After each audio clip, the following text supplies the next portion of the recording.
नमस्कार, स्वागत है आप सभी का। मैं हूं आपके साथ रेशु त्यागी। झारखंड विधानसभा के बजट सत्र का आज छठा दिन है। छठे दिन भी बीजेपी विधायकों ने राज्य सरकार को बेरोजगारी जैसे मुद्दों को लेकर सदन के बाहर घेरा और राज्य सरकार से इस दौरान कई सवाल किए। बीजेपी युवा प्रदेश कार्य समिति की बैठक 5 मार्च को बोकारो के बिरसा आश्रम में आयोजित की जाएगी। प्रदेश कार्य समिति बैठक को लेकर बोकारो परिसदन में बीजेपी जनता युवा मोर्चा के प्रदेश महामंत्री रूपेश सिन्हा ने जानकारी देते हुए कहा कि 5 मार्च को बीजेपी प्रदेश अध्यक्ष दीपक प्रकाश, बीजेपी विधायक दल के नेता बाबूलाल मरांडी विशेष रूप से शिरकत करेंगे। प्रदेश कार्य समिति में पूर्व में चलाए जा रहे कार्यक्रमों की समीक्षा की जाएगी और आगामी आंदोलन की रूपरेखा को लेकर भी रणनीति पर विचार किया जाएगा। मैंने बताया, भारतीय जनता युवा मोर्चा झारखंड प्रदेश की कार्य समिति की बैठक इस बोकारो की धरती पर नया मोड़ के पास बिरसा आश्रम में 4 और 5 मार्च को होगी। 4 मार्च को प्रदेश के पदाधिकारियों की बैठक होगी। 5 मार्च को पूरी प्रदेश की कार्य समिति, प्रदेश पदाधिकारी, जिले के अध्यक्ष, जिले के प्रभारी, जिले के महामंत्री सब रहेंगे और पूर्व में किए गए कार्यक्रमों की समीक्षा होगी। उस प्रदेश के कार्य समिति बैठक में अपने प्रदेश अध्यक्ष श्रीमान किसले तिवारी जी की अध्यक्षता में, जिसमें मुख्य रूप से भारतीय जनता पार्टी के प्रदेश अध्यक्ष राज्यसभा सांसद आदरणीय श्री दीपक प्रकाश जी, समिति की बैठक में जब सब लोग बैठेंगे अपने प्रदेश अध्यक्ष जी की अध्यक्षता में, नेतृत्व में, सबके सामूहिक निर्णय से आगामी कार्यक्रम की योजनाएं बनेंगी, आगामी आंदोलन की योजनाएं बनेंगी।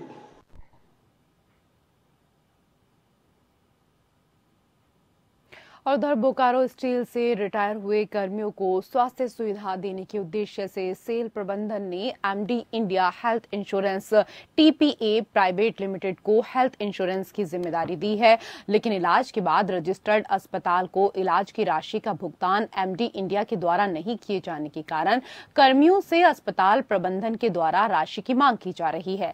इसी के खिलाफ रिटायर्ड कर्मियों ने सेक्टर 1 स्थित एमडी इंडिया के कार्यालय में पहुंचकर ताला लगा दिया। इस दौरान कर्मियों ने एमडी इंडिया के खिलाफ नारेबाजी की और मनमानी करने का आरोप लगाया। वहीं कार्यालय में मौजूद कर्मी मौके से फरार हो गए। रिटायर्ड कर्मियों का कहना है कि हम लोगों के बुढ़ापे के लिए सेल प्रबंधन ने हेल्थ इंश्योरेंस देने का काम किया है, लेकिन कंपनी के द्वारा मनमानी की जा रही है।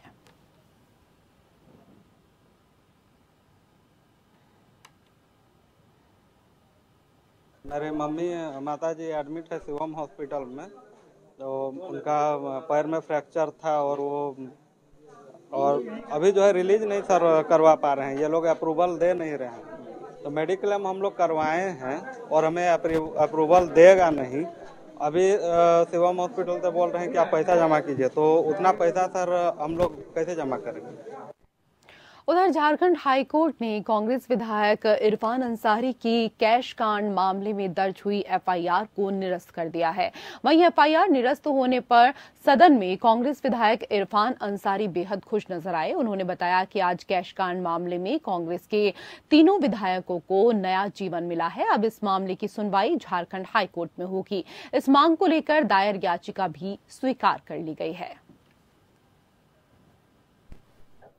हम तीनों विधायक के लिए आज नए जीवन की शुरुआत कहिए इसको। जो केस हम पे किया गया था, जो फर्जी केस किया गया था, कोर्ट ने हमें बाइज्जत बरी कर दिया है, मामला को क्वैश कर दिया है। अब मैं पूछना चाहता हूं, जो लोग हम तीनों पे आरोप लगाए थे, कहां चला गया वो आरोप? हम लोग बेकसूर थे, निराधार थे और कोर्ट ने हमें बाइज्जत, जो हमें बेदाग हम लोग को निकालने का काम किया है। मैं कोर्ट का आभार व्यक्त करता हूं और मैं कहना चाहता हूं कि इस तरह की प्रवृत्ति जो विधायक करते हैं वो बाज आइए। कम से कम विधायकों पर जो झूठा आरोप लगाया गया, लगभग 3 महीना हमें जो टॉर्चर किया गया, उसका क्या होगा? जनता के बीच में जो छवि खराब करने का प्रयास किया गया, उसका क्या होगा? निश्चित तौर पर मैं कहूंगा कि आज जो कोर्ट का जजमेंट आया है, निश्चित तौर पर हमारा हौसला को और मजबूत किया है और जनता जो जानती है कि इरफान अंसारी जो है कभी गलत कर नहीं सकता, उसी का परिणाम है। मैं पहले भी कहता था कि इरफान अंसारी बेदाग है, इरफान अंसारी निर्दोष है, इसको फंसाने का काम किया गया था और आज सच्चाई सामने आया है। इसलिए आज मैं कहूंगा कि होली आज पूरे जनता, आज जो पूरी जनता जो सुनिए आज जनता के साथ हम होली खेलेंगे। और उधर steel authority of India limited के बोकारो इकाई सेल और डालमिया भारत फाउंडेशन ने मिलकर देश के लिए अभिशाप बन रही बेरोजगारी दर को खत्म करने का बीड़ा उठाते हुए बड़ी पहल की है। दोनों ने बेरोजगार युवाओं को स्वावलंबी बनाकर उनके पैरों पर खड़ा करने के लिए हाथ बढ़ाया है। दोनों महारत्न का गौरव प्राप्त कर चुकी बड़ी कंपनियों ने एक मंच पर आकर स्किल डेवलपमेंट सेंटर दीक्षा की शुरुआत की है। स्किल सेंटर से पढ़ाई किए युवाओं की डिग्री की मान्यता की पूरे देश में रहेगी, साथ ही इन युवाओं को कंपनियों में प्राथमिकता भी मिलेगी। यहाँ के साथ मिलकर ये हम लोग स्किल सेंटर यहाँ के जो आसपास के गाँव के युवा लोग हैं, लोगों को युवा जो लोग हैं उन लोग को एक स्किल इम्पार्ट करने का है, ताकि वो लोग अपना भी स्वरोजगार भी कर सके, प्लस चाहे तो दूसरी जगह भी उन लोग को एम्प्लॉयमेंट मिल सके। यहाँ पर अभी इस तरह का कोई सेंटर है नहीं, तो ये हम लोग का एक छोटा सा प्रयास है ताकि सबको लेके और उनके विकास के लिए भी हम लोग कुछ करें। और अभी हम लोग शुरू में 5 स्टेट से शुरू कर रहे हैं। जैसे तो बताया कि सोलर असिस्टेंट इलेक्ट्रीशियन का हो गया, सोलर पैनल टेक्नीशियन हो गया, swing machine operator, customer relation management और एक जनरल ड्यूटी असिस्टेंट, ये सब लोगों का। और ये देखते हुए कि किस चीज का यहाँ पर ज्यादा डिमांड है, जहाँ पर लोगों को स्वरोजगार मिल सकता है या कहीं पर एम्प्लॉयमेंट हो सकता है, उसको ध्यान में रखते हुए किया गया है। उधर बोकारो जिले के बालीडीह थाना क्षेत्र में छोटे साड़ू ने अपने दोस्त के साथ मिलकर बड़े साड़ू की पत्थर से कुचलकर हत्या कर दी। छोटे साड़ू और उसके दोस्त की निशानदेही पर पुलिस ने सूखे तालाब किनारे से शव को बरामद किया है। पुलिस पारिवारिक विवाद को हत्या की मुख्य वजह बता रही है। मृतक अपने ससुराल आया हुआ था और वो 25 फरवरी से ही लापता था। मृतक के छोटे भाई राजेश दत्ता ने बालीडीह थाने में ससुराल वालों के खिलाफ हत्या का केस दर्ज कराया था। जांच के दौरान पुलिस ने मणिलाल और शिबू को हिरासत में लिया।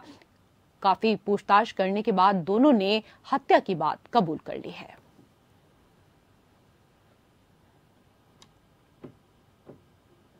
25 तारीख से ही मिसिंग था। पहले मिसिंग का सना हुआ था।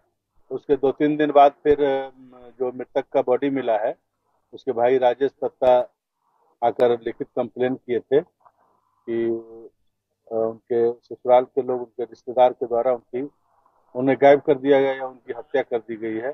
तो कांड के अनुसंधान के दरमियान उनके मृतक के छोटे साड़ू को गिरफ्तार किया गया। तो उन्होंने कन्फेस किया कि उसकी हत्या उन्होंने अपने एक मित्र शिबू के साथ मिलकर के कर दी और लाश को नरकेरा से आगे एक सूखा हुआ तालाब के किनारे फेंक दिया। उनकी निशानदेही पर लाश बरामद किया गया है और जिस पत्थर से कूचकर हत्या उनकी की गई थी, उस पत्थर को ही थोड़ी दूरी पर खून लगा हुआ पत्थर को। और वहीं बोकारो के बालीडीह एरिया में स्थित दुर्गा इंटरप्राइजेस में अचानक से आग लग गई। आग इतनी भयावह थी कि काबू पाने के लिए 3 फायर ब्रिगेड की गाड़ियों को कड़ी मशक्कत करनी पड़ी। लगभग 3 घंटे की कड़ी मशक्कत के बाद आग पर काबू पाया जा सका। जानकारी के मुताबिक शाम को गोदाम के पास रखे कचरे को जलाया गया और इसकी वजह से चिंगारी गोदाम में जाकर पहुंच गई और आग फैल गई। घटना में लाखों का सामान जलकर खाक हो गया। आग कैसे लगी है तो नहीं बता पाएंगे, लेकिन हम लोग जब आ रहे थे अपने प्लांट में तो हमने देखा कि आग पकड़ चुका है और काफी भीषण रूप में पकड़ लिया था। मुख्यतः आग लगने का कारण इधर पहले से आग लगा हुआ था हल्का फुल्का, और इसके बाद ही संभावित तरीके से चिंगारी होकर उधर प्लांट में गया, उसके बाद उसमें भी आग पकड़ लिया। लेकिन सर यहाँ पे हम लोग बताना चाहेंगे, ये स्क्रैप जो है इंडस्ट्रियल एरिया का सारे प्लांट का जो कचरा होता है इसी जगह फेंका जाता है और काफी सूखा सूखा प्लास्टिक, घास। बोकारो में अपराधी कितने बेखौफ हैं, इस बात से समझा जा सकता है कि मॉर्निंग वॉक पर निकले बोकारो स्टील के डीजीएम नवनीत कुमार से अपराधियों ने मारपीट कर 2 सोने की अंगूठी और मोबाइल छीन लिए हैं। जानकारी के मुताबिक नवनीत कुमार सुबह सैर सपाटे के लिए निकले थे। जब वो सेक्टर 4 स्थित सर्कस मैदान के पास पहुंचे तो पहले से घटना को अंजाम देने के लिए मौजूद 3 अपराधियों ने नवनीत कुमार को पीछे से गमछा डालकर घसीटते हुए BRL ऑफिस के पास ले गए और उनके साथ मारपीट की और उसके बाद धारदार हथियार के बल पर घटना को अंजाम दिया। बहरहाल पुलिस इस पूरे मामले की तफ्तीश कर रही है। दिल्ली में 5:30 बजे मॉर्निंग वॉक के लिए निकलता हूँ पत्थरकट्टा चौक की तरफ अपने आवास से। आज भी जा रहा था। 5:45 के आसपास जब मैं मोरलेस वहाँ सर्कस मैदान के आसपास था तो अचानक से मेरे गले में गमछा डाल के खींचा गया तो मैं गिर गया नाली में।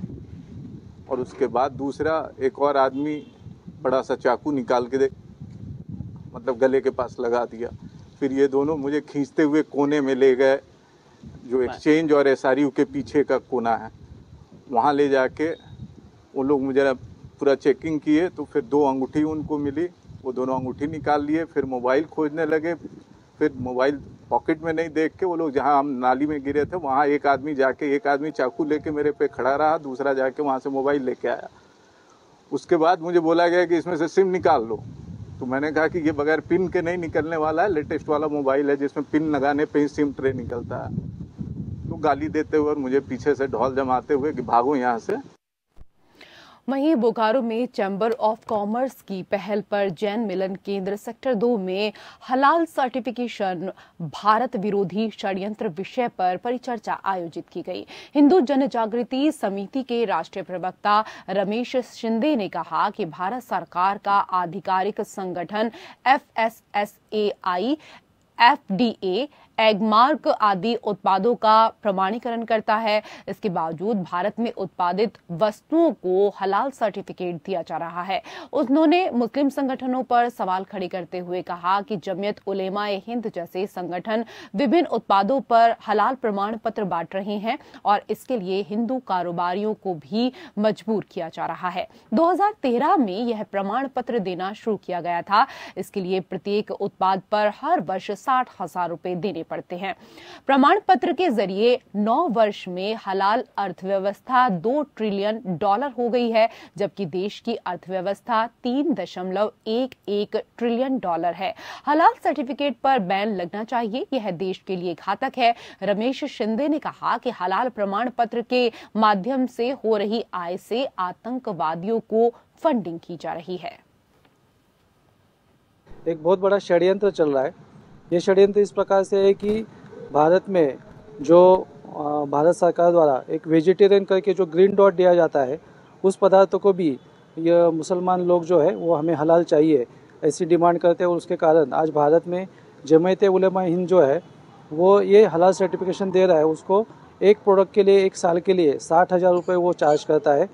और इसके कारण ये जो व्यवस्था है 2013 में शुरू हुई थी और आज ये अर्थव्यवस्था पूरे विश्व में $2 ट्रिलियन से भी ऊपर जा चुकी है। भारत में आज हल्दीराम से लेकर पार्ले जी, ब्रिटानिया ऐसे कई सारे बड़े ब्रांड हैं जिन्होंने ये हलाल सर्टिफिकेशन लिया हुआ है, लेकिन इसके बारे में हिंदू समाज में जागृति ना होने के कारण वो ये प्रोडक्ट ले रहे हैं।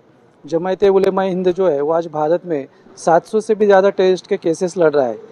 मुख्यमंत्री भूपेश बघेल शाम राजधानी रायपुर के समता कॉलोनी स्थित विप्र भवन में विप्र सांस्कृतिक भवन प्रबंध समिति द्वारा आयोजित संत कवि पवन दीवान श्रद्धांजलि सभा एवं सम्मान समारोह में शिरकत करने पहुंचे। सीएम ने कार्यक्रम में श्रद्धांजलि अर्पित करते हुए उनके सम्मान में संत कवि श्री पवन दीवान के नाम से साहित्य के क्षेत्र में राज्य अलंकरण पुरस्कार देने की घोषणा की। सीएम ने कहा कि यह पुरस्कार आगामी राज्य अलंकरण समारोह से प्रतिवर्ष दिए जाएंगे। इसके साथ ही सीएम ने साहित्य तथा कविता लेखन के क्षेत्र में विशिष्ट योगदान के लिए छत्तीसगढ़ के कवि तथा साहित्यकारों को भी सम्मानित किया।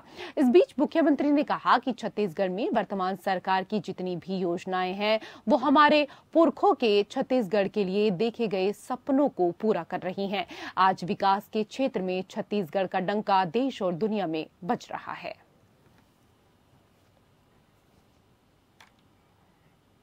उधर बीजेपी के वरिष्ठ विधायक बृजमोहन अग्रवाल ने कांग्रेस पर बड़ा आरोप लगाते हुए कहा है कि कल सदन में जब वो हनुमान चालीसा का पाठ कर रहे थे और जय सिया राम भजन गा रहे थे, ओंकार का नाद कर रहे थे, तब प्रदेश के मुख्यमंत्री भूपेश बघेल ने स्वास्थ्य मंत्री टीएस सिंहदेव से कहा कि इन्हें रेबीज का इंजेक्शन दीजिए।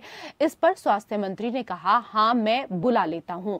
मुख्यमंत्री ने कहा कि खत्म तो नहीं हो गया, तब स्वास्थ्य मंत्री ने कहा पूरा है। इस बात को संसदीय कार्य मंत्री भी कह रहे थे कि जानवरों जैसी आवाज कर रहे थे। साथ ही बृजमोहन अग्रवाल ने कहा कि इस प्रकार की बातें कहना पूरे सदन का अपमान है, यहाँ की परंपराओं का अपमान है।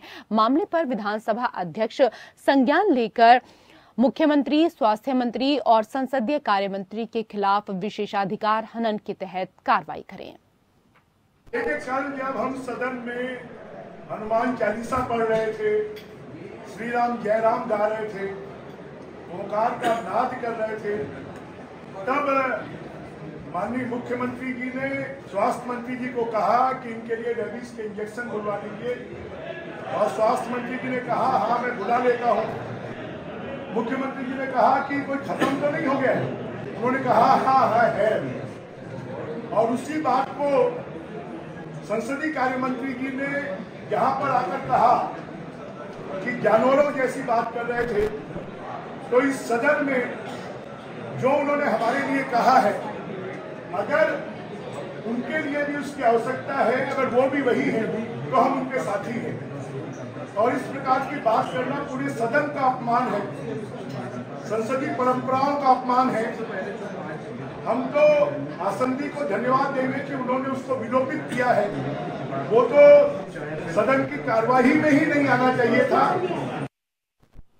उधर डोंगरगढ़ में कर्मचारी अधिकारी फेडरेशन छत्तीसगढ़ प्रदेश के द्वारा प्रदेश के सभी ब्लॉक मुख्यालय में अपनी मांगों को लेकर प्रदर्शन कर रहे हैं और इस दौरान ज्ञापन भी सौंपा गया। वहीं इस क्रम में राजनांदगांव जिले के डोंगरगढ़ में भी छत्तीसगढ़ कर्मचारी अधिकारी फेडरेशन के बैनर तले बड़ी संख्या में अधिकारी और कर्मचारियों ने केंद्रीय कर्मचारियों के बराबर डीए और एचआरए सहित अपनी 14 मांगों को लेकर डोंगरगढ़ ब्लॉक मुख्यालय के सामने प्रदेश सरकार के खिलाफ प्रदर्शन किया।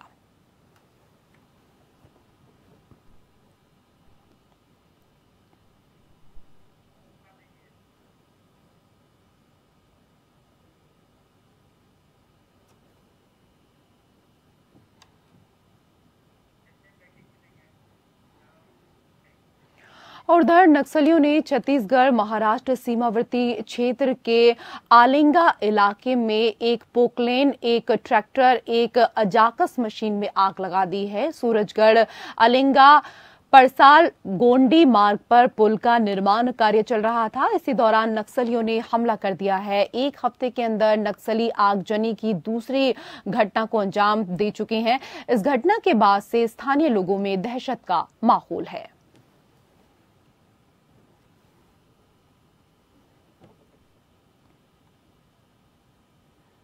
तो एक बार फिर नक्सलियों ने मशीन में आग लगाई। नक्सली लगातार इस तरह का तांडव करते हुए नजर आ रहे हैं, जिससे आसपास के लोगों में भी दहशत का माहौल है।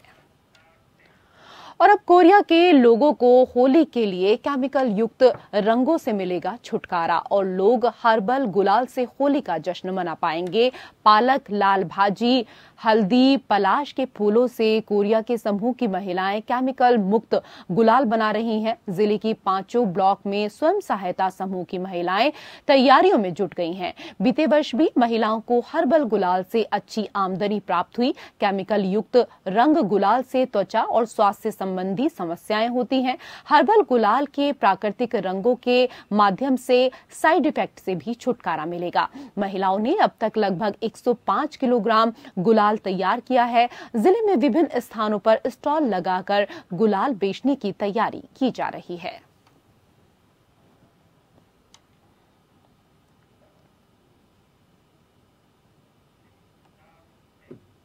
स्वास्थ्य विभाग हमर अस्पताल और हमर लैब के बाद अब हमर क्लिनिक के रूप में रायपुर वासियों को स्वास्थ्य सुविधाओं में बड़ा इजाफा करने जा रहा है। राष्ट्रीय स्वास्थ्य मिशन के सहयोग से रायपुर के 52 शहरी स्वास्थ्य केंद्रों का हमर क्लिनिक के रूप में उन्नयन किया जा रहा है। स्वास्थ्य मंत्री टीएस सिंहदेव ने शहर के 5 हमर क्लिनिक का निरीक्षण कर तैयारियां देखी। साथ ही अधिकारियों को निर्माण कार्यों में तेजी लाते हुए सभी व्यवस्थाएं जल्द सुनिश्चित करने के इस दौरान निर्देश भी दिए।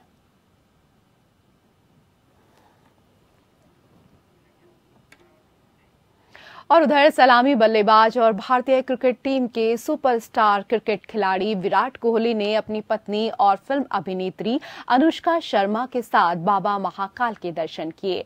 विराट और अनुष्का ने सुबह आरती में भाग लिया और उसके बाद बाबा महाकाल के दर्शन किए। महाकाल मंदिर के पुजारी प्रदीप गुरु ने विराट कोहली और अनुष्का शर्मा से बाबा का पूजन अर्चन करवाया। विराट और अनुष्का ने नंदी हॉल में बैठकर आरती का आनंद लिया और उसके बाद बाबा का जलाभिषेक कर आशीर्वाद भी प्राप्त किया।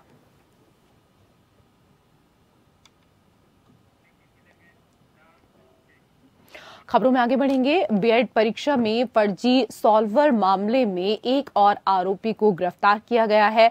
इससे पहले मामले में फर्जी महिला परीक्षार्थी पूजा कुमारी और उसके भाई अनिमेश को 28 फरवरी को ग्वालियर के साइंस कॉलेज में गिरफ्तार किया जा चुका है। बिहार से बड़ी मात्रा में छात्र छात्राओं का दतिया के बीएड कॉलेज में दाखिला हुआ है। मामले में पुलिस का कहना है कि अभी कई और खुलासे हो सकते हैं। गिरोह से कई सदस्यों के जुड़े होने की आशंका जताई जा रही है।